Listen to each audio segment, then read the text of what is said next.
ഭാഗത്തിൻ്റെ അടുത്ത സെഷനിലേക്ക് പ്രവേശിക്കുകയാണ്. ഒരു നദിയുണ്ട്. ഈ നദിയെപ്പറ്റി നമ്മൾ അല്പം കൂടെ ആഴമായിട്ട് പഠിച്ചിരിക്കണം.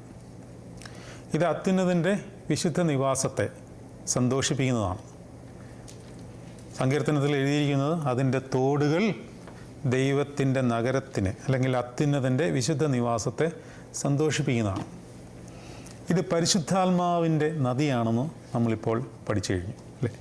പരിശുദ്ധാത്മാവിൻ്റെ നദി എന്നല്ല, പരിശുദ്ധാത്മാവ് തന്നെയാണ്. ഇതൊരു ഫ്ലോ ആണ്.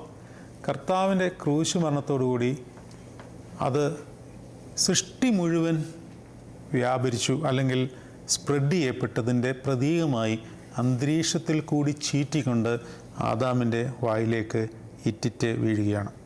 അപ്പോൾ ആദാം എവിടെ പരാജയപ്പെട്ടുവോ അതിനെല്ലാം ജയം വരുത്തിക്കൊണ്ട് ആദാമിനെ അന്ന് ഏദൻ തോട്ടത്തിൻ്റെ നടുക്ക് നിന്ന ജീവവൃക്ഷത്തിൻ്റെ ഫലമായ കർത്താവായ യേശു മിശിഹായുടെ തിരുശരീര രക്തങ്ങൾ നഷ്ടപ്പെടുത്തിയത് ആദാമിന് തന്നെ ആദ്യം തിരിച്ചു കൊടുത്തുകൊണ്ട് ആദാമിൽ സകല മനുഷ്യരുടെയും മൂല കാരണം ഉള്ളതുകൊണ്ട് സകല മനുഷ്യരുടെയും രക്ഷയ്ക്ക് അത് ഉതകി എന്ന് സൂചിപ്പിച്ചുകൊണ്ട് കർത്താവ് തൻ്റെ ശരീരരക്തങ്ങളെ കൊടുക്കുകയാണ്.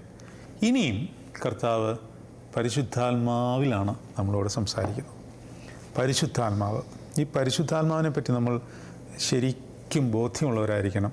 എപ്പോഴും നമ്മുടെ കൂടെ ഉണ്ടെന്നാണ് പറയുന്നത്. എപ്പോഴും ആ പരിശുദ്ധാത്മാവിനെയാണ് ഈ പറയുന്ന ഞാനും ദുഃഖിപ്പിച്ചുകൊണ്ടേയിരിക്കുന്നു. ഓരോ ദിവസവും ഓരോ കാരണങ്ങളാൽ നമ്മൾ എന്തെങ്കിലും രീതിയിൽ പരിശുദ്ധാത്മാവിനെ ദുഃഖിപ്പിക്കും. നമ്മൾ വിചാരിക്കും നമ്മൾ ചെയ്യുന്നില്ല എന്ന്, ഒന്നും ചെയ്യുന്നില്ല എന്ന്. അത് മനസ്സിലാവണമെന്നുണ്ടെങ്കിൽ ദൈവത്തിൻ്റെ പരിശുദ്ധിയെപ്പറ്റി ബോധമുള്ളവരായിരിക്കും. ദൈവത്തിൻ്റെ പരിശുദ്ധിയിൽ അശുദ്ധി എന്നൊരു കാര്യം പൊടി പോലും പറ്റില്ല. അവിടെ ഇല്ലതാ സാധനം. അതുകൊണ്ടാണ് നമ്മൾ ദൈവം പരിശുദ്ധൻ ആകുന്നു എന്നെപ്പോഴും പ്രഖ്യാപിച്ചുകൊണ്ടേയിരിക്കുന്നു. ദൈവം പരിശുദ്ധനാകുന്നു. അപ്പോൾ പരിശുദ്ധാത്മാവ് എന്ന് പറയുന്നത് ജീവനുള്ളതാണ്. അത് ഹോളി സ്പിരിറ്റാണ്. നമുക്ക് ആനന്ദം, ഉള്ളിലൊരു എന്താ പറയുന്നത്, ഇൻടോക്സിക്കേഷൻ തരുന്നതാണ്. ആ വാക്ക് ശരിയാണോ എന്ന് എനിക്കറിയത്തില്ല. നമുക്കൊരു ലഹരിയാണിത്. ലഹരി എന്താണ് ചെയ്യുന്നത്? നമുക്ക് ശാരീരികമായ ഉത്തേജനം നൽകുന്നതാണ് ഈ പുറത്തുള്ള ഈ ലഹരി പദാർത്ഥങ്ങൾ എന്ന് പറയുന്നത്. പല കാര്യങ്ങളിലും നമുക്ക് ലഹരി കിട്ടുന്നുണ്ട്. എന്നാൽ പരിശുദ്ധാത്മാവിന് ഈ ശരീരത്തിന് ലഹരി തരാൻ പറ്റും, ആത്മാവിന് ലഹരി തരാൻ പറ്റും. അത് പരിശുദ്ധാത്മാവ് തരുന്ന ലഹരി എന്ന് പറയുന്നത് അതിൻ്റെ ആട്രിബ്യൂട്ട് ഹോളിയാണ് എന്നുള്ളതാണ്. പക്ഷേ ആ ഹോളിയെ സ്വീകരിക്കാൻ ആർക്കും താല്പര്യമല്ല.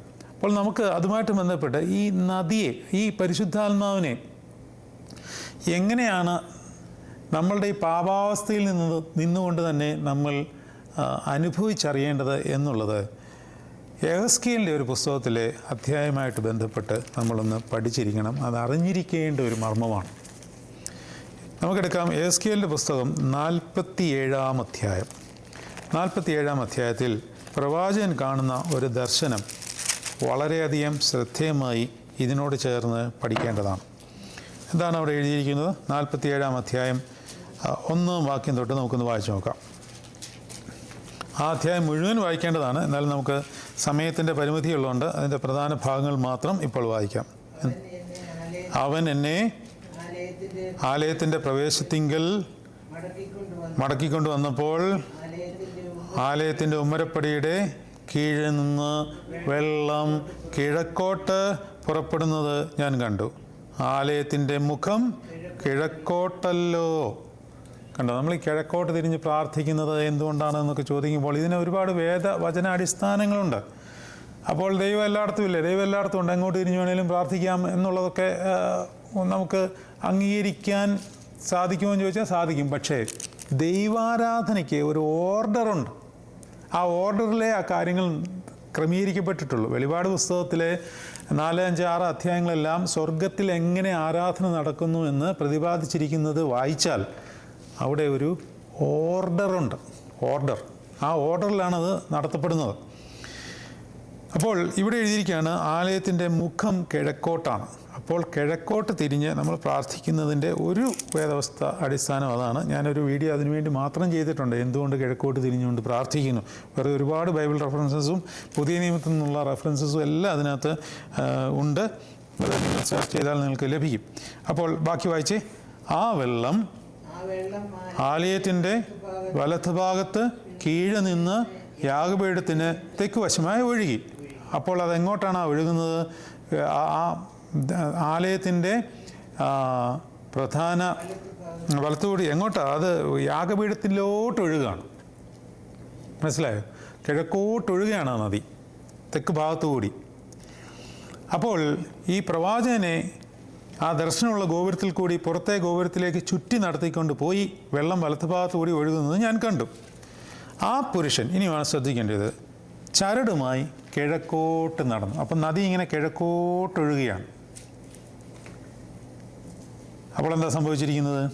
വെള്ളം 1000 മുഴം അളന്നു. അല്ല, അതെ, ആ പുരുഷൻ കയ്യിൽ ചരടുമായി കിഴക്കോട്ട് നടന്നു, 1000 മുഴം അളന്നു. നിങ്ങൾ ഉറച്ചു വായിക്കുന്നത്, എനിക്കിത് കേൾക്കണം. നിങ്ങൾ അത് കൃത്യമായിട്ട് വായിക്കണം. വായിക്കുന്നത് വൃത്തിയായിട്ടാണ്, ശബ്ദം ഇച്ചിരി എടുത്ത് വായിച്ചാൽ നന്നായിരിക്കും. കടക്കുമാറാക്കി. അപ്പോൾ പ്രവാചകൻ കാലെടുത്ത് വെള്ളത്തിൽ വെച്ചു. മനസ്സിലായോ? വെള്ളത്തിൽ വെച്ചു. അപ്പോൾ വെള്ളത്തിൻ്റെ ലെവൽ എവിടെയാണെന്ന് നോക്കി. നരിയാണിയോളം ആയി എന്ന് പറഞ്ഞാൽ കാൽപ്പൊത്ത വരെയുണ്ട്. ഇപ്പോൾ വെള്ളം കാൽപ്പൊത്ത വരെയുണ്ട്. അപ്പോൾ പരിശുദ്ധാത്മാവെന്ന നദിയായിട്ട് നിങ്ങളതിനെ ഒന്ന് ഭാവന ചെയ്യുക. കാരണം ഇത് യാഗപീഠത്തിലേക്ക് അടുത്ത് ചെല്ലും തോറും ഇതിൻ്റെ ആഴം വർദ്ധിക്കും. മനസ്സിലായോ? ഇപ്പോൾ പ്രവാചകൻ നിൽക്കുന്ന സ്ഥലത്ത് അവൻ്റെ കാൽപാദം വരെ ഈ നദി ഉള്ളൂ. ഇനി മുന്നോട്ട് നടന്നപ്പോൾ 1000 മുഴം അളന്നു. വെള്ളം എത്രത്തോളമായി? മുട്ടോളമായി. പിന്നെയോ വീണ്ടും 1000 മുഴം അളന്നു. എന്നെ കടക്കുമാറാക്കി. വെള്ളം അരയോളമായി. അവൻ പിന്നെയും 1000 മുഴം അളന്നു. അതെനിക്ക് കടപ്പാൻ വഹിയാത്ത ഒരു നദിയായി വെള്ളം പൊങ്ങി നീന്തിയിട്ടല്ലാതെ കടപ്പാൻ വഹിയാത്ത ഒരു നദിയായി തീർന്നു. എന്ന് പറഞ്ഞാൽ അർത്ഥം എന്താണ്? ആള് വെള്ളത്തിൽ മുങ്ങിന്ന്. ഇനി ആളെ കാണാനില്ല. മനസ്സിലായില്ലയോ? ഇനി ആളില്ല. പക്ഷേ കാലെടുത്ത് വെച്ചപ്പോഴോ ഏത് ഭാഗമേ കാണാതിരുന്നുള്ളൂ? പാദം മാത്രം കാണില്ല, ശരീരത്തിൻ്റെ ബാക്കി മുഴുവൻ ഭാഗവും കാണാം. പുറത്തുനിന്ന് ലോകത്തിനത് കാണാം. മുമ്പോട്ട് നടന്നു. മുട്ടോളമായി. നമ്മളൊരു പാട്ട് പാടുമല്ലോ അല്ലേ? മുട്ടോളമല്ല അരയോളമല്ല. അത് തന്നെ, ആ പാട്ട് തന്നെ. അത് ഈ ഭാഗത്തു നിന്ന് എടുത്തതാണ്. അപ്പോൾ മുന്നോട്ട് നടന്നു. വെള്ളം മുട്ടോളമായി. അപ്പോൾ മുട്ടിന് കീഴെ ലോകത്തിന് കാണില്ല. നിങ്ങളതിനെ പരിശുദ്ധാത്മാവായിട്ട് കാണും. പരിശുദ്ധാത്മാവിൽ മുങ്ങി നിൽക്കുകയാണ്. പക്ഷേ ഈ മുട്ടിന് മേലെ ലോകത്തിന് കാണാം. കുറച്ചും കൂടെ നടന്നു. അരയോളമായി. കാരണം ആലയത്തിൻ്റെ യാഗപീഠത്തിന് അടുക്കും തോറും പരിശുദ്ധാത്മാവിൻ്റെ വ്യാപാര ശക്തി കൂടുതലാണ്. നിങ്ങളതെപ്പോഴും മനസ്സിലാക്കിക്കൊള്ളണം. അതുകൊണ്ടാണ് വീട്ടിൽ നിന്ന് പ്രാർത്ഥിക്കുന്ന പോലല്ല ദേവാലയത്തിൽ വന്ന് പ്രാർത്ഥിക്കുന്നത്. കൃപാ നിലവാരം വേറെയാണ്. ഇവിടെ നിന്ന് പ്രാർത്ഥിക്കുന്ന പോലല്ല മദ്വായിലെ കൃപാ നിലവാരം വേറെയാണ്. അവിടെ നിൽക്കുന്ന പോലല്ല ദർഗായിൽ കയറി നിൽക്കുമ്പോൾ അതിൻ്റെ പരിശുദ്ധാത്മാവിൻ്റെ നിലവാരം വേറെയാണ്. നിലവാരം എന്ന് പറഞ്ഞാൽ പരിശുദ്ധാത്മാവിൻ്റെ നിലവാരം എന്നുള്ളതെന്ന് പറഞ്ഞാൽ അതിൻ്റെ ആ ക്വാണ്ടിറ്റി ഫീൽ, അതാണ് ഉദ്ദേശിക്കുന്നത്. അല്ലാതെ പരിശുദ്ധാത്മാവിൽ നമ്മൾ നിലവാരം വയ്ക്കുകയല്ല, അങ്ങനെ വിചാരിക്കരുത്. ദ പവർ ഫീൽ, അതാണ് പവർ ഫീൽ വേറെയാണ്. ത്രോണോസിൽ കർത്താവിൻ്റെ തിരുശരീര രക്തത്തിൻ്റെ മുമ്പിൽ അതിൻ്റെ വ്യാപാരശക്തി വേറെ നിലവാരമാണ്. അവിടെ മുങ്ങി നിൽക്കാം. അപ്പം അതുകൊണ്ടാണ് പട്ടക്കാരൻ സമാധാനം ആശംസിക്കുമ്പോൾ എങ്ങനെയാണ്, നിങ്ങൾ ശ്രദ്ധിച്ചിട്ടുണ്ടോ? അത് കൈ ഇങ്ങനെ തിരുശരീര രക്തങ്ങളിൽ ആവഹിച്ചെടുത്താണ്, അവിടുന്ന് കോരിയെടുത്താണ് നിങ്ങൾക്കെല്ലാവർക്കും സമാധാനം ഉണ്ടായിരിക്കട്ടെ എന്ന് പറയുന്നു. പരിശുദ്ധാത്മാവിൻ്റെ ക്വാണ്ടിറ്റി പവർ വേറെയാണ്.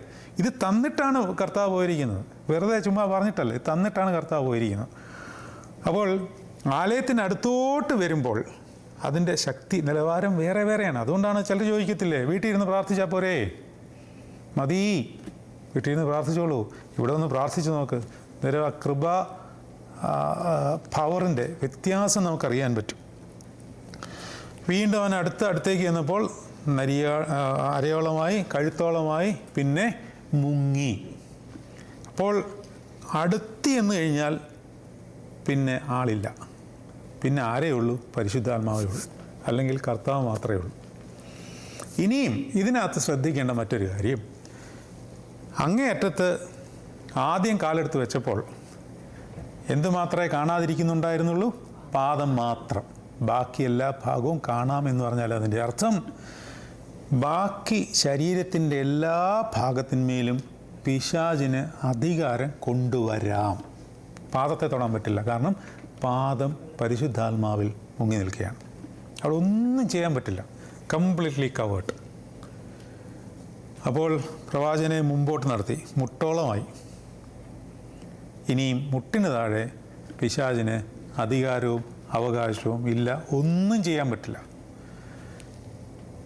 അരയോളം കഴുത്തോളം മുങ്ങിക്കഴിഞ്ഞാൽ പിശാചിന് നമ്മുടെ ശരീരത്തിന്മേലോ നമ്മുടെ ദേഹിമേലോ ആത്മാവിന്മേലോ ഒരവകാശവും ഇല്ലെന്ന് മാത്രമല്ല, കർത്താവ് കംപ്ലീറ്റ്ലി ഏറ്റെടുക്കുകയാണ്. അതാണ് അവൻ മേലെയും കീഴും മുന്നിലും പുറകെയും ഇടത്തും വലത്തുമായിട്ട് നിൽക്കുന്ന വലിയ വചനത്തിൻ്റെ കവചം. നിൻ്റെ ഓടാമ്പൽ ഇരുമ്പും താമ്രമായിരിക്കട്ടെ, നിൻ്റെ ബലം ആയുസ്സോളം നിലനിൽക്കട്ടെ. യശ്രോനെ, നിൻ്റെ ദൈവത്തെ പോലെ മറ്റാരുമില്ല. അവൻ നിൻ്റെ സഹായത്തിനായി തൻ്റെ മഹിമയിൽ ആകാശത്തോടെ മേഘാരൂഢനായി എഴുന്നള്ളുന്നു എന്ന് ആവർത്തന പുസ്തകത്തിൽ ഒരു വചനമുണ്ട്. 33 എന്നൊരു സംശയമുണ്ട്. 33 തന്നെ. 33 അധ്യായം 25 വാക്യം വായിച്ചേ. 33 അധ്യായം 25 വാക്യം. നിന്റെ ഓടാമ്പൽ ഇരുമ്പും താമ്രമായിരിക്കട്ടെ, നിന്റെ ബലം നിന്റെ ആ ശക്തി ജീവപര്യന്തം നിലനിൽക്കട്ടെ. യേശൂരുവിൻ എന്ന് പറഞ്ഞാൽ ഇസ്രായേലേ എന്നാണ് കേട്ടോ. ഇസ്രായേലിൻ്റെ, അതായത് പുതിയ ഇസ്രായേലിൻ്റെ, നമ്മളുടെ പറയാണ്, നമ്മളുടെ ദൈവത്തെ പോലെ ഒരുത്തനുമില്ല. നിന്റെ സഹായത്തിനായി അവൻ ആകാശത്തോടെ തൻ്റെ മഹിമയിൽ മേഘാരൂഢനായി എഴുന്നള്ളുന്നു. താഴെ അടുത്ത വചനം, പുരാതനമായ നിന്റെ സങ്കേതം കീഴെ ശാശ്വത ഭുജങ്ങളുണ്ട്. അപ്പോൾ മേളിലൊരു വലിയ മേഘം സംരക്ഷണം, കീഴെ പുരാതനായ ദൈവത്തിൻ്റെ ശാശ്വത ഭുജങ്ങൾ. യെശയ്യാവിൻ്റെ വചനത്തിൽ യഹോവ നിനക്ക് മുമ്പടയായി നടക്കും, പിൻപടയായും ഉണ്ടായിരിക്കും. യെരമ്യാവിൻ്റെ വചനത്തിൽ യഹോവ ഒരു മഹാവീരനെ പോലെ നിന്നോട് കൂടെ നടക്കും. ഈ വീരന്മാർ, രാജാക്കന്മാരുടെ വീരന്മാർ രാജാവിൻ്റെ ഈ ഇടത്ത് ഭാഗത്താണ് നടക്കുന്നത്. ശ്രദ്ധിച്ചിട്ടുണ്ടോ? അവർ ഇടത്ത് ഭാഗത്തായിരിക്കും, വലത്ത് ഭാഗത്തായിരിക്കില്ല, ഇടത്ത് ഭാഗത്താണ് നടക്കുന്നത്. അതുകൊണ്ടാണ് ഈ കല്യാണത്തിൻ്റെ ശുശ്രൂഷയിൽ പൗരസ്ത്യ ഓർത്തഡോക്സ് സഭയിൽ മണവാളൻ നിൽക്കുന്നത് മണവാട്ടിയുടെ ഇടതുവശത്താണ്. പ്രൊട്ടക്ഷൻ എന്നുള്ളതിൻ്റെയാണ്. അതാണ് അതിൻ്റെ പിന്നിലുള്ള സാഹിത്യം. മണവാളൻ ഇടതുവശത്തായിരിക്കണം നിൽക്കേണ്ടത്. പ്രൊട്ടക്റ്റ് ചെയ്യുന്നത് ഇടതുവശത്ത് നിൽക്കുന്നവരാണ്.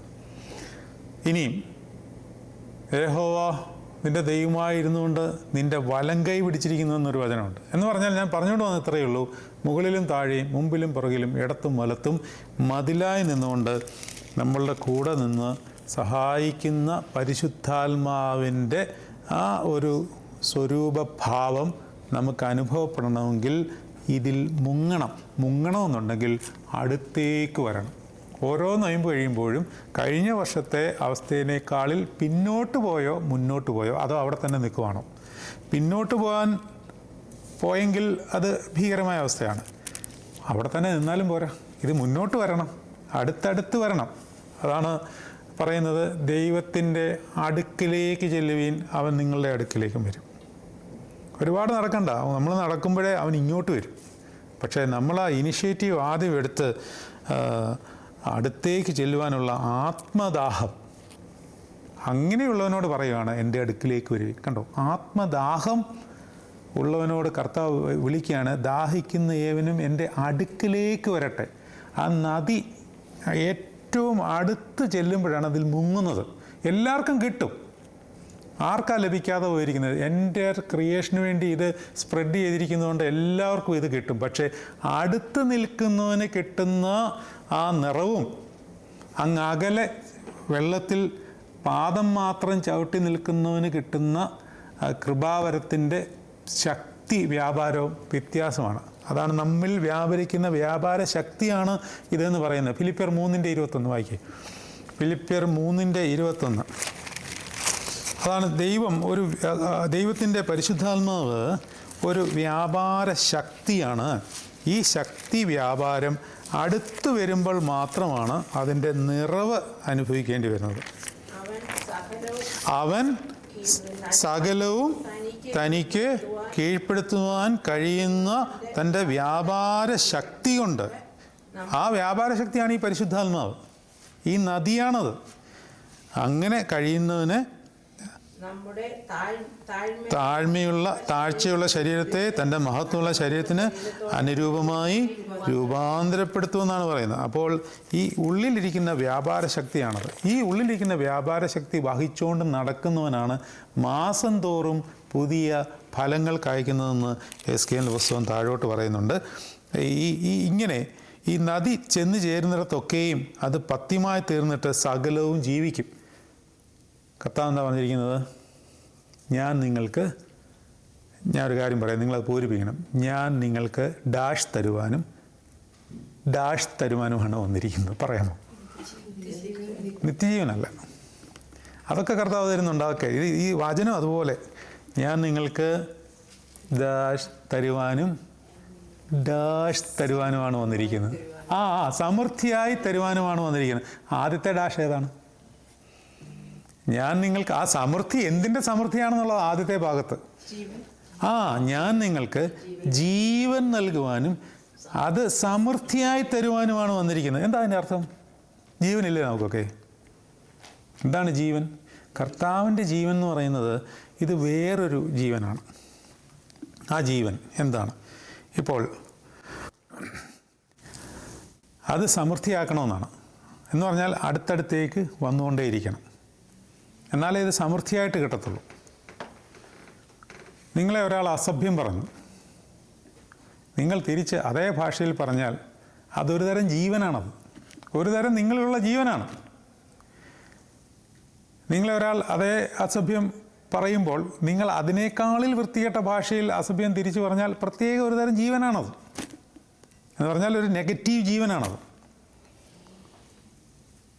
നിങ്ങളെ ഒരാൾ അസഭ്യം പറഞ്ഞു, നിങ്ങൾ സന്തോഷത്തോടെ കേട്ടുകൊണ്ടേയിരിക്കുന്നു, ഒരു തരം ജീവനാണ്. അസഭ്യം പറഞ്ഞ ആളെ ചൊല്ലി പ്രാർത്ഥിക്കുന്നു, കുറച്ചും കൂടെ ഉയർന്ന ജീവനാണ്. അസഭ്യം പറഞ്ഞ ആളിന് വേണ്ടി, ആ ശത്രുവിന് വേണ്ടി ജീവൻ കൊടുക്കുന്നു, വലിയ ഉയർന്ന ജീവനാണ്. അതാണ് കർത്താവ് പറഞ്ഞത്, ഞാൻ നിങ്ങൾക്ക് ജീവൻ നൽകാനും അത് സമൃദ്ധിയാക്കുവാനുമാണ് വന്നത്. അത് ജീവൻ കൊടുത്തുകൊണ്ടാണ് ഈ പറയുന്നത്.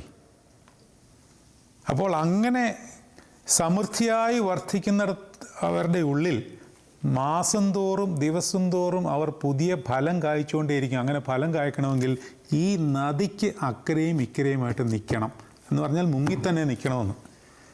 അതിനക്കരെ ഇക്കരെയുള്ളവരെല്ലാം, നമ്മുടെ സമീപത്തുള്ളവരെല്ലാം നമ്മൾ ശരിക്കും പരിശുദ്ധാത്മാവ് നിറഞ്ഞാൽ ആ ദേശത്തിന് തന്നെ നമ്മൾ അനുഗ്രഹമായിട്ട് മാറും. എസ്കേലിൻ്റെ പുസ്തകം 47 അധ്യായം 9 വാക്യം തൊട്ട് വായിച്ച്. 9 വാക്യം. എന്നാൽ ഈ നദി ചെന്ന് ചേരുന്നിടത്തൊക്കെയും ചലിക്കുന്ന സകല പ്രാണികളും ജീവിച്ചിരിക്കും. ഈ വെള്ളം അവിടെ വന്നതുകൊണ്ട് ഏറ്റവും വളരെ മത്സ്യം ഉണ്ടാകും. ഈ നദി ചെന്ന് ചേരുന്നിടത്തൊക്കെയും അത് പത്യമായി തീർന്നിട്ട് സകലവും ജീവിക്കും. ഇനി 12 വാക്യം വായിച്ചേ. നദീതീരത്ത് ഇക്കരെയും അക്കരെയും തിന്മാൻ തക്ക ഫലമുള്ള സകലവിധ വൃക്ഷങ്ങളും വളരും, അവയുടെ ഇല വാടുകയില്ല, ഫലമില്ലാതെ പോവുകയുമില്ല. ബാക്കി വായിച്ചു. അതിലെ വെള്ളം വിശുദ്ധ മന്ദിരത്തിൽ നിന്ന് ഒഴുകി വരുന്നത് കൊണ്ട് അവ മാസം തോറും പുതിയ ഫലം കായ്ക്കും, അവയുടെ ഫലം തിന്മാനും അവയുടെ ഇല ചികിത്സയ്ക്കും ഉതകും. ഇത് എവിടുന്ന് വരുന്നതാണ്? വിശുദ്ധ മന്ദിരത്തിൽ നിന്ന്, അതായത് ബലിപീഠത്തിൽ നിന്നും. കർത്താവിന് തിരുശരീര രക്തങ്ങളിൽ നിന്നേ ഈ പരിശുദ്ധാത്മാവ് ഒഴുകത്തുള്ളൂ. കാരണം ഇത് രണ്ടും ജോയിൻ്റാണ്. അതുകൊണ്ടാണ് യോഹന്നാൻ പറഞ്ഞിരിക്കുന്നത് രക്തവും വെള്ളവും ഒഴുകി. കർത്താവിൽ കൂടിയേ പരിശുദ്ധാത്മാവ് വരത്തുള്ളൂ. അതുകൊണ്ടാണ് ഞാൻ തരുമെന്ന് പറഞ്ഞത്. ഇതൊരു വേദശാസ്ത്രവുമാണ്, ഇതൊരു രഹസ്യമർമ്മമാണ്. അതും കൂടെ എന്താണെന്ന് പറഞ്ഞു തന്നിട്ട് നമുക്ക് ഈ ശുശ്രൂഷ ഇന്നത്തെ അവസാനിപ്പിക്കാം. പരിശുദ്ധാത്മാവ് ഒഴുകുന്നത് യേശുവിൽ കൂടി മാത്രമേ വരത്തുള്ളൂ. പക്ഷേ ഇത് പുറപ്പെടുന്നത് എവിടെ നിന്നാണെന്ന് അറിയാമോ? യേശുവിൽ നിന്നല്ല. പിന്നെ എവിടെ നിന്നാണ്? വിശ്വാസ പ്രമാണം 1-ാമത്തെ ഖണ്ഡിക എന്താണ് തുടങ്ങുന്നത്? അത് 3-ാമത്തെ ഖണ്ഡിക. 1-ാമത്തെ ഖണ്ഡിക സർവശക്തിയുള്ള പിതാവായി ആകാശത്തിൻ്റെയും ഭൂമിയുടെയും. അതായത് ഒന്നാമത്തെ ഖണ്ഡിക പിതാവ് ആരാണെന്ന് പറയുകയാണ്. ആ പിതാവിൽ ഞാൻ വിശ്വസിക്കുന്നു എന്ന് പറയുകയാണ്. രണ്ടാമത്തെ ദീർഘമായ ഖണ്ഡിക ദൈവത്തിൻ്റെ പുത്രനായ യേശുക്രിസ്തുവിൻ്റെ രക്ഷണ്യ പ്രവർത്തനത്തിൻ്റെ സർവ്വശ്രേഷ്ഠതയും ആരാധിച്ചുകൊണ്ട് നമ്മൾ അവനിൽ വിശ്വസിക്കുന്നു എന്ന് ഏറ്റു പറയുകയാണ്. ദൈവത്തിൻ്റെ ഏകപുത്രനും അവൻ എന്താണ് ചെയ്തത് എന്നുള്ള കാര്യങ്ങൾ വിശ്വസിച്ചേറ്റു പറയുന്നു. നിങ്ങളൊരു കാര്യം മനസ്സിലാക്കണം, വിശ്വാസ പ്രമാണം ചൊല്ലുന്നതിന് മുമ്പ് ശുശ്രൂഷക്കാരൻ വിളിച്ചു പറയുന്നത് എന്താണ്? ദിവ്യജ്ഞാനം ശ്രദ്ധിക്കുന്നു. നാം എല്ലാവരും നല്ലവണ്ണം നിൽക്കണം. ആചാര്യൻ്റെ പ്രഖ്യാപനം ഏറ്റുകൊള്ളണമെന്നാണോ? അല്ല, ആചാര്യൻ്റെ എന്ത് ഏറ്റുകൊള്ളണമെന്നാണ്? ദിവ്യജ്ഞാനം ശ്രദ്ധിച്ചുകൊണ്ട് നാം എല്ലാവരും നല്ലവണ്ണം നിന്ന് ബഹുമാനപ്പെട്ട പട്ടക്കാരൻ്റെ പ്രഖ്യാപനം ഏറ്റുകൊള്ളണമെന്നാണോ പറയുന്നത്? പിന്നെന്താണ്? പ്രാർത്ഥന. ഇതൊരു പ്രാർത്ഥനയാണ്. പ്രാർത്ഥന എന്ന് മാത്രമല്ല, ഇത് പ്രാർത്ഥനകളുടെ പ്രാർത്ഥനയാണ്. സത്യം പറഞ്ഞാൽ ഒരു വിശ്വാസ പ്രമാണം ചൊല്ലിയാൽ പിശാച് അവിടെ നിൽക്കില്ല, അറിഞ്ഞ് ഉള്ളിൽ ആത്മാവിൽ ചൊല്ലിയാൽ. കാരണം ഇത് പിതാവിലും പുത്രനിലും പരിശുദ്ധ റൂഹായിലും വിശ്വസിക്കുന്നു എന്ന് നമ്മൾ ഏറ്റുപറയുകയാണ്. ഇത് പിശാചിന് ഇഷ്ടമല്ല. അതുകൊണ്ടാണ് ഈ വിശ്വാസ പ്രമാണം ചൊല്ലാൻ നേരം മാത്രം നമ്മൾ ഉറങ്ങുന്നത്. ശ്രദ്ധിച്ചിട്ടുണ്ടോ? എല്ലാവരും ചൊല്ലത്തില്ല. അന്നേരം ലീഡ് ചെയ്യുന്ന ആൾ പോലും ആ ഫസ്റ്റ് സെൻറ്റൻസ് മാത്രം പറഞ്ഞിട്ട് ബാക്കി ചുമ്മാ നിൽക്കും. അദ്ദേഹത്തിന് വേറെ ശുശ്രൂഷ ഉണ്ടെങ്കിൽ കുഴപ്പമില്ല. ചിലപ്പോൾ താഴെ നിന്നുള്ള നമസ്കാരത്തിലൊക്കെ ശ്രദ്ധിച്ചിട്ടില്ലേ? സർവശക്തിയുള്ള പിതാവായ ആകാശത്തിൻ്റെയും ഭൂമിയുടെയും, പിന്നെ പുള്ളിയുടെ മിണ്ടാട്ടം കഴിഞ്ഞു.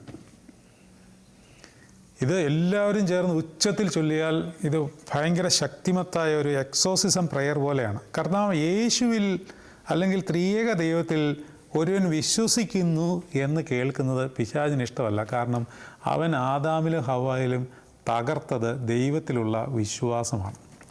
പോട്ടെ, ഇവിടെ മൂന്നാമത്തെ പാരഗ്രാഫിൽ എന്താണ് പറയുന്നത്? സകലത്തെയും ജീവിപ്പിക്കുന്ന കർത്താവും, അല്ലേ? സകലത്തെയും ജീവിപ്പിക്കുന്ന കർത്താവ് ആരാണ്? പറ, അത് ഉറച്ച് പറ. ആ പരിശുദ്ധാത്മാവാണത്. സകലത്തെയും ജീവിപ്പിക്കുന്ന കർത്താവെന്ന് കേൾക്കുമ്പോൾ യേശുവാന്ന് വിചാരിക്കരുത്. ജീവിപ്പിക്കുന്നവനാണ് പരിശുദ്ധ റൂഹ. റൂഹോ ഹായോ കാദീശോ എന്നാണ് പറഞ്ഞത്. ഹായോ എന്ന് പറഞ്ഞാൽ ജീവിപ്പിക്കുന്നത്. പരിശുദ്ധാത്മാവിനെ അട്രിബ്യൂട്ട് ചെയ്യുന്ന വിശേഷണ പദമാണ് ജീവിപ്പിക്കുന്ന. അപ്പോൾ ജീവിപ്പിക്കുന്നതാണ് പരിശുദ്ധാത്മാവ്. സകലത്തെയും എല്ലാത്തിനെയും ജീവിപ്പിക്കുന്നത് കർത്താവാണ്. ഈ ജീവിപ്പിക്കുന്നത് കർത്താവാണെന്ന് പറയാൻ, അല്ലെങ്കിൽ പരിശുദ്ധ റൂഹാണെന്ന് പറയുവാൻ കാര്യം, ആദാമിൻ്റെ ഉള്ളിൽ ജീവശ്വാസം ഊതി, ആ ശ്വാസം വചനമാണ്. ആ വചനം ഉള്ളിൽ ചേർന്നപ്പോൾ അവൻ ജീവനുള്ളവനായി തീർന്നു എന്ന് പറഞ്ഞാൽ പരിശുദ്ധാത്മാവ് ഉള്ളിലേക്ക് കയറിയപ്പോൾ അവൻ ജീവനുള്ളവനായി. അതുകൊണ്ട് പരിശുദ്ധാത്മാവ് ജീവിപ്പിക്കുന്നതാണ്. ഈ പരിശുദ്ധാത്മാവ് ബാക്കി പിതാവിൽ നിന്ന് പുറപ്പെടുത്തുക. അപ്പോൾ ഇത് പുറപ്പെടുമ്പോൾ പിതാവിൽ നിന്നാണ് പുറപ്പെടുന്നത്. അപ്പോൾ ഇവിടെ ഒരു കാര്യം മനസ്സിലാക്കിയിരിക്കണം. വളരെ അഗാധമായ ഒരു വേദശാസ്ത്ര സത്യം പറയുവാൻ പോവുകയാണ്. ശ്രദ്ധിച്ചിരിക്കണം. കർത്താവ് പറഞ്ഞിട്ടുണ്ട്, എന്നിൽ കൂടിയാണ് പരിശുദ്ധാത്മാവ് വരുന്നതെന്ന്. പക്ഷേ ഇത് പുറപ്പെടുന്നത് പിതാവിൽ നിന്നാണ്. പിതാവിൽ നിന്ന് പുറപ്പെടുമ്പോൾ നമ്മൾ ഉദ്ദേശിക്കുന്നത് പോലല്ല. ഇതിൻ്റെ ശക്തി വ്യാപാരം നമുക്ക് സഹിക്കുവാൻ സാധ്യമുള്ളതല്ല എന്ന് ഞാനല്ല പറഞ്ഞിരിക്കുന്നത്. പെന്തിക്കോസ്തിയുടെ ശുശ്രൂഷയിൽ, രഹസ്യ പ്രാർത്ഥനയിൽ, പരിശുദ്ധാത്മാവിൻ്റെ മൂന്നാമത്തെ ശുശ്രൂഷ നടത്തുമ്പോൾ പട്ടക്കാരൻ ത്രോണോസിന് മുമ്പാകെ മുട്ടുകുത്തിക്കൊണ്ട് പ്രാർത്ഥിക്കുന്ന പ്രാർത്ഥനയിൽ ഇപ്രകാരം എഴുതിയിട്ടുണ്ട്: കർത്താവേ, പിതാവാം ദൈവമേ, നിന്നിൽ നിന്ന് പുറപ്പെടുന്ന പരിശുദ്ധാത്മാവിൻ്റെ ഉഗ്രവ്യാപാര ശക്തി ഞങ്ങൾക്ക് അസഹനീയവും സഹിച്ചുകൂടാത്തവയും ആകയാൽ അവയെ നിൻ്റെ പുത്രൻ മുഖാന്തരം സഹിക്കുവാനുള്ള ശക്തി ഞങ്ങൾക്ക് നൽകണമേ. അപ്പോൾ ഇതെന്താണ് ഈ പ്രാർത്ഥന? നമ്മുടെ ഈ പ്രാർത്ഥനകളൊക്കെ നമ്മൾ വിചാരിക്കുന്ന തലമല്ല. അവർ വലിയ ആത്മാവിൻ്റെ രഹസ്യങ്ങളെ അറിഞ്ഞവർ എഴുതി വച്ചിരിക്കുന്ന പ്രാർത്ഥന നമുക്ക് മനസ്സിലാകാതെ പോകുന്നത് നമ്മൾ അവരോളം വളർന്നിട്ടില്ലാത്തതുകൊണ്ടാണ്. 2ാം ക്ലാസ്സിൽ പഠിക്കുന്ന ഒരു കുട്ടിയോട് sine theta plus cos theta എത്ര എന്ന് ചോദിച്ചു കഴിഞ്ഞാൽ പറയില്ല, അല്ലേ? ഞാൻ പറഞ്ഞിട്ടുണ്ട് ആ കാര്യം എന്ന് പറയുന്ന പോലെയുള്ളൂ. അപ്പം നമ്മളത് അവരോടൊപ്പം വളരണം ആത്മാവിൽ. ഞാൻ പറഞ്ഞുകൊണ്ട് വന്നത് അത്രയ്ക്ക് പവറാണ് പിതാവിൽ നിന്ന് പുറപ്പെടുമ്പോൾ. ആ പവർ സൃഷ്ടിയിലേക്ക് അതുപോലെ വന്നാൽ ഈ സൃഷ്ടി താങ്ങില്ല. The entire creation will not withstand with the power of the Holy Spirit which if it's directly spread into the creation from the Father, ഫാദറിൽ നിന്ന് വരുന്ന ആ പവർഫുൾ ശക്തി താങ്ങില്ല. അപ്പോൾ പിന്നെന്ത് ചെയ്യും? അതേ ശക്തി തന്നെയാണ് ഇവിടെ നമ്മുടെ ഉള്ളിൽ വ്യാപരിക്കുന്നത്. ഈ പെന്തിക്കോസ്തിയുടെ ശുശ്രൂഷയിൽ ഒരു പ്രാർത്ഥന ഇപ്രകാരമുണ്ട്. നിങ്ങൾ ശ്രദ്ധിച്ചിട്ടുണ്ടെങ്കിൽ മനസ്സിലാവും, അല്ലെങ്കിൽ ഈ പെന്തിക്കോസ്തിയിൽ ശ്രദ്ധിച്ചാൽ മതി. റൂഹ പിതാവിൽ നിന്ന് പുറപ്പെടുകയും പുത്രനിൽ നിന്ന് എടുക്കുകയും ചെയ്യുന്നു. നമ്മൾ മിക്കവാറും നിന്ന് ആ സമയത്ത് ഉറങ്ങുകയായിരിക്കാം, അല്ലെങ്കിൽ ഇതെങ്ങനെയും ഒന്ന് കഴിഞ്ഞു തീർക്കാൻ വേണ്ടി ഇരിക്കുകയായിരിക്കാം. ഓരോ പ്രാർത്ഥനയും ശ്രേഷ്ഠതയേറിയതാണ്. പിതാവിൽ നിന്ന് പുറപ്പെടുകയും പുത്രനിൽ നിന്ന് എടുക്കുകയും ചെയ്യുന്നു എന്ന് പറഞ്ഞ അർത്ഥം എന്താ? ഒരു ഉദാഹരണം പറഞ്ഞാൽ മനസ്സിലാവും. പെട്ടെന്ന് പറഞ്ഞ് നമുക്ക് അവസാനിപ്പിക്കാം. നമുക്കിവിടെ ഈ ഇലക്ട്രിസിറ്റി കത്തുവാൻ വേണ്ടി എത്ര വോൾട്ടേജ് വേണം?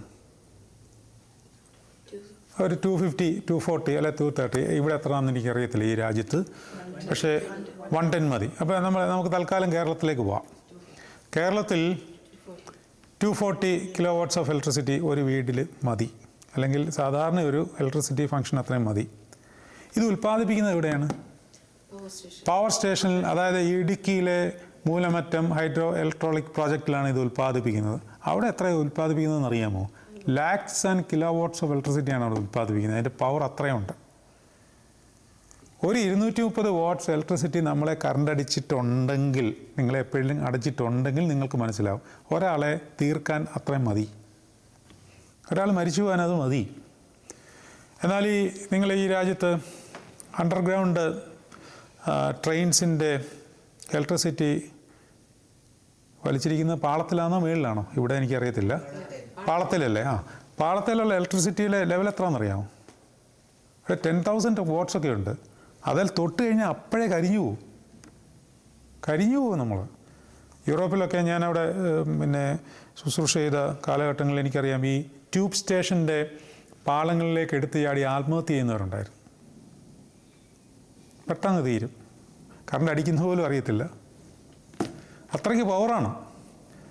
വലിയൊരു ഫാക്ടറിക്കും അതുപോലെയുള്ള കാര്യങ്ങൾക്കൊക്കെ ഓടിക്കുവാൻ വേണ്ടി അത്രയും പവർ വേണം. പക്ഷേ ഒരു വീടിന് അത്രയും വേണ്ട.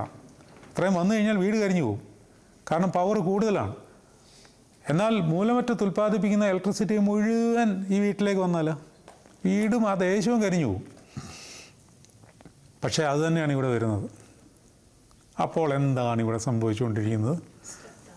അതിന് ഇടയ്ക്ക് ആരോ നിന്ന് ഇത് ഫിൽട്ടർ ചെയ്യുന്നുണ്ട്. അതിനെയാണ് സബ്സ്റ്റേഷൻ അല്ലെങ്കിൽ ട്രാൻസ്ഫോമർ എന്ന് പറയുന്നത്. ഈ ദൈവികമായ അസൈൻമെൻറ്റ് എടുക്കുന്നത് ക്രിസ്തുവാണ്, യേശുവാണ്. പിതാവിൽ നിന്ന് പുറപ്പെടുന്ന പരിശുദ്ധാത്മാവിൻ്റെ ശക്തി യേശുവിൽ കൂടിയേ സൃഷ്ടിയിലേക്ക് വരത്തുള്ളൂ. അങ്ങനെ വരാൻ പറ്റൂ. അതുകൊണ്ടാണ് കർത്താവിൻ്റെ വിലാവിൽ നിന്ന് രക്തവും വെള്ളവും, ഇത് രണ്ടും ഞാൻ പറഞ്ഞില്ലേ ജോയിൻ്റാണ്, ഇത് ഒരുമിച്ചേ വരത്തുള്ളൂ. തിരുശരീര രക്തങ്ങളിൽ കൂടിയേ പരിശുദ്ധാത്മാവ് വരത്തുള്ളൂ. അതുകൊണ്ടാണ് വിശുദ്ധ കുർബാനയുടെ സ്നേഹവും താല്പര്യവും എപ്പോഴും നമുക്കുണ്ടായിരിക്കണം. കർത്താവിൻ്റെ തിരുശരീര രക്തങ്ങൾ എന്ന് പറഞ്ഞു കഴിഞ്ഞാൽ അതങ്ങ് നമുക്കൊരു ആവേശമാണ്. അപ്പോൾ കർത്താവ് പിതാവിൻ്റെയും മനുഷ്യരുടെയും ഇടയിൽ നിന്നുകൊണ്ട് പരിശുദ്ധാത്മാവിനെ നമുക്ക് ചൊരിഞ്ഞു തരുന്ന, അല്ലെങ്കിൽ ഫിൽട്ടർ ചെയ്ത് തരുന്ന, അല്ലെങ്കിൽ അവനിൽ കൂടി വ്യാപരിപ്പിക്കുന്ന ഏക മധ്യസ്ഥനാണ്. അതുകൊണ്ടാണ് തീമോഥെയോസിന്റെ ലേഖനത്തിൽ പൗലോസ് പറഞ്ഞിരിക്കുന്നത്, ദൈവത്തിനും മനുഷ്യരുടെ ഇടയിൽ ഏക മധ്യസ്ഥൻ ക്രിസ്തു. അതൊരു അനുരഞ്ജനത്തിൻ്റെ മധ്യസ്ഥതയും കൂടെയുണ്ട്. കർത്താവിൻ്റെ കാൽവറിയാകുമെന്ന ഏക മധ്യസ്ഥത. അതുപോലെ ഈ അസൈൻമെൻറ്റ് കർത്താവിന് മാത്രമേ ചെയ്യാൻ പറ്റുള്ളൂ. അതുകൊണ്ട് ഈ മധ്യസ്ഥത എന്ന വാക്ക് കേട്ട് നിങ്ങൾ തെറ്റിദ്ധരിക്കരുത്. എല്ലാവരും പറഞ്ഞു പഠിപ്പിക്കുന്ന ഒരു വചനമാണിത്. കർത്താവാണ് ഏക മധ്യസ്ഥൻ, അതുകൊണ്ട് വേറെ മധ്യസ്ഥന്മാരുടെ ആവശ്യമില്ല. മാതാവും പരിശുദ്ധന്മാരും അല്ലെങ്കിൽ നമ്മളെല്ലാവരും ഇൻ്റർസെഷനിൽ കൂടി മധ്യസ്ഥത നടത്തുന്നുണ്ട്. ആ മധ്യസ്ഥതയും കർത്താവ് നടത്തുന്ന ഈ ഏക അതുല്യ മധ്യസ്ഥതയുമായിട്ട് ഒരു ബന്ധവുമില്ല. ഇത് കർത്താവിന് മാത്രം ചെയ്യുവാൻ കഴിയുന്നതാണ്. അതായത് മേളിൽ നിന്ന് കീഴേക്ക് പരിശുദ്ധാത്മാവിനെ വ്യാപരിപ്പിച്ച് തരുവാൻ ഇടയ്ക്ക് നിന്ന് പിതാവിൽ നിന്ന് സ്വീകരിച്ച് സൃഷ്ടിയിലേക്ക് വ്യാപരിപ്പിക്കുകയും, അതുപോലെ തന്നെ ഇവിടെ നിന്ന് പിതാവിലേക്ക് നമ്മുടെ പ്രാർത്ഥനകളും ആരാധനകളും എത്തിക്കുവാൻ നമ്മുടെ ആരാധനകളെയും പ്രാർത്ഥനകളെയും ശുദ്ധീകരിച്ച് വെടിപ്പാക്കി പരിശുദ്ധമാക്കി പൂർത്തീകരിച്ച് പിതാവാം ദൈവത്തിൻ്റെ സന്നിധിയിൽ എത്തിക്കുന്നതും കർത്താവിൻ്റെ കാൽവറിയാഗത്തിൻ്റെ യോഗ്യതയിലാണ്, വേറൊന്നിലുമല്ല. മനസ്സിലായോ? നമ്മളിവിടെ അർപ്പിക്കുന്ന ആരാധന, രാവിലെ വിശുദ്ധ കുർബാനയ്ക്ക് വന്നു, നമ്മൾ അർപ്പിക്കുന്ന ആരാധന പൂർണ്ണ വിശുദ്ധമല്ലെങ്കിൽ പിതാവാം ദൈവം സ്വീകരിക്കില്ല, തള്ളിക്കളയും. കാരണം പിതാവാം ദൈവത്തിൻ്റെ പരിശുദ്ധി അങ്ങനെയാണ്. ദൈവം പരിശുദ്ധനാണ്. ആ പരിശുദ്ധിക്ക് ഒരു കോട്ടവും പറ്റില്ല. പക്ഷേ നമ്മൾ അങ്ങനെ വല്ലതും ആണോ ചെയ്യുന്നത്? നമ്മൾ എന്തെല്ലാം അശുദ്ധി വ്യാപാരങ്ങൾ നമ്മുടെ ഉള്ളിലുണ്ടാവും. പക്ഷേ ഈ അശുദ്ധി വ്യാപാരത്തെ ഇപ്പോഴും അറുക്കപ്പെട്ട കുഞ്ഞാടായി പിതാവാം ദൈവത്തിൻ്റെ സന്നിധിയിൽ നിന്നുകൊണ്ട് നമുക്ക് വേണ്ടി പക്ഷപാതം ചെയ്യുന്ന മഹാപുരോഹിതനായ യേശു ക്രിസ്തുവിൻ്റെ കാൽവറിയുടെ യോഗ്യതയാലാണ് പിതാവാം ദൈവം ഇതിനെ വിശുദ്ധീകരിച്ച് സ്വീകരിക്കുന്നത്. ഇപ്പോഴും കർത്താവ് അറുക്കപ്പെട്ട് നിൽക്കുന്നു എന്നുള്ളത് വെളിപാടിൻ്റെ പുസ്തകം 5-ാം അധ്യായം 6-ാം വാക്യം വായിച്ചാൽ മനസ്സിലാവും. വെളിപാടിൻ്റെ പുസ്തകം 5-ാം അധ്യായം 6-ാം വാക്യത്തിൽ വായിക്കാമോ?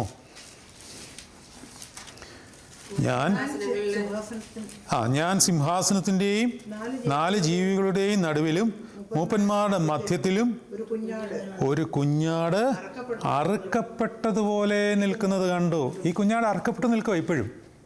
പക്ഷേ ശരീരത്തിലുള്ള അറുക്കപ്പെടലല്ല. കർത്താവിൻ്റെ രണ്ടാമത്തെ വരവ് വരെ ഈ ആത്മാവിലുള്ള ആത്മീയ ബലി, കർത്താവിൻ്റെ കാൽവറിയാഗം ഇപ്പോഴും ആത്മാവിൽ നമ്മളെ പ്രതി സ്വർഗത്തിൽ നടന്നുകൊണ്ടേയിരിക്കുകയാണ്.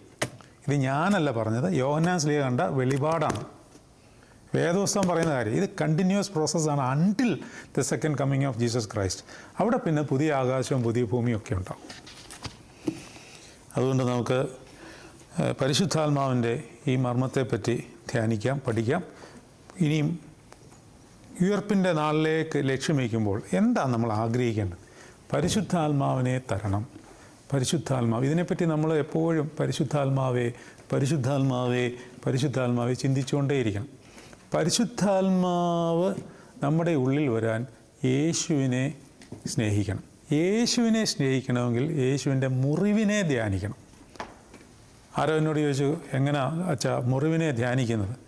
ഏതോ ഒരു കമൻറ്റ് യൂട്യൂബിൽ എഴുതിയിരിക്കും. കർത്താവ് എങ്ങനെയാണ് ഈ മുറിവിനെ ധ്യാനിക്കുന്നത്? മുറിവിനെ ധ്യാനിക്കാൻ കർത്താവിൻ്റെ പീഡാനുഭവത്തെ ഓർത്ത് നമ്മുടെ വേദനകളെ കർത്താവിൻ്റെ വേദനകളോട് ചേർത്ത് വയ്ക്കുക. അപ്പോൾ നമ്മളുടെ വേദനകൾ കർത്താവിൻ്റെ വേദനയുടെ ഭാഗമായി മാറുകയും അതിൽ നമുക്ക് പരിശുദ്ധാത്മാവിൻ്റെ നദി നമ്മളിലേക്ക് ഒഴുകുകയും ചെയ്യും. അപ്പോൾ അതിനായിട്ട് നമുക്ക് സമർപ്പിച്ച് പ്രാർത്ഥിക്കാം. വചനം കേട്ട എല്ലാവരെയും ദൈവം അനുഗ്രഹിക്കട്ടെ. ദൈവിക രഹസ്യങ്ങൾ നമുക്ക് ലഭിക്കുവാൻ തക്കവണ്ണം എല്ലാ വചനധ്യാനങ്ങളും ഇടയാകട്ടെ എന്ന് പ്രാർത്ഥിക്കുകയും ചെയ്യുന്നു. നമുക്ക് തലകണയെ വണക്കി അല്പനിമിഷം പ്രാർത്ഥിക്കാം.